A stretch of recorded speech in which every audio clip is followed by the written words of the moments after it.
Vi har citalopram, som er. Og vi har tegnet en zigzagform for citalopram her. Den ser meget sådan arrangeret ud, men det er den egentlig ikke. Citalopram den består af en cyanogruppe og 2 benzinringe, og så en tertiæramin lige der. Hvis man skal skrive molekyleform for citalopram, så gøres det ved, at man først tæller, hvor mange af hver atom der er i citalopram. Man skal lægge mærke til, at i benzinringen, i hver knæk i den her zigzagformel, der sidder der et C. Og i benzinringen, der sidder der et H på hver C. Undtagen op ved fluor og hernede, fordi der er C'erne bundet i endnu en binding på det næste stykke. Så hvis man tæller alle atomerne, så får man en molekyleform, der ser sådan her ud. C20, H21, F N2O. Det er så molekyleformen for citalopram. Jeg vil gerne fortælle lidt om aminer generelt.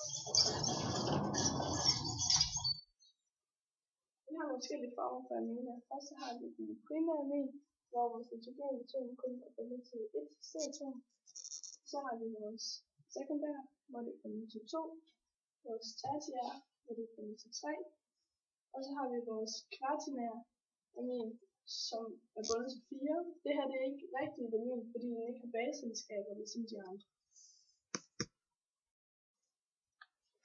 Hvis vi går over i vores stof, citalopram, så kan vi se, at i citalopram befinder der sig en tertiæramin.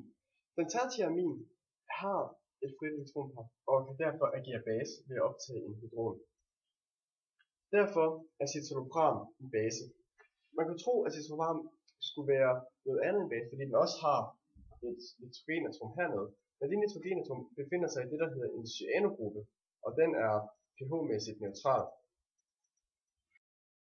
Citalopram er meget lidt opløst i vand. Det skyldes, at det meste af molekylet er upolært, hvor vi kun har en polær del heroppe omkring nitrogenatomet.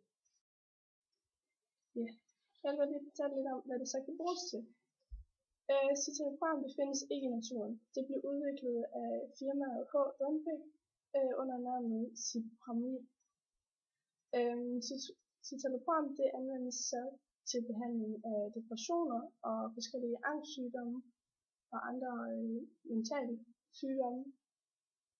Det hæmmer optagelsen af serotonin, hvilket skulle hjælpe imod flere psykiske sygdomme.